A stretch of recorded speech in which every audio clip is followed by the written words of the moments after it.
When we said we are artists from Korea, they didn't ask us about our music. They asked, are you from North Korea or South Korea? Where on earth is Korea?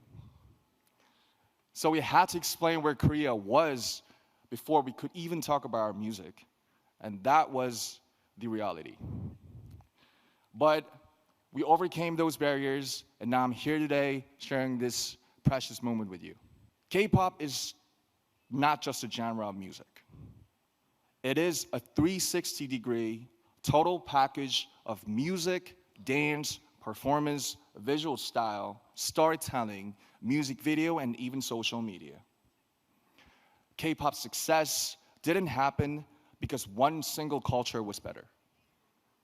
K-pop success came from respecting diversity and embracing world cultures, but still holding on to Korea's unique identity.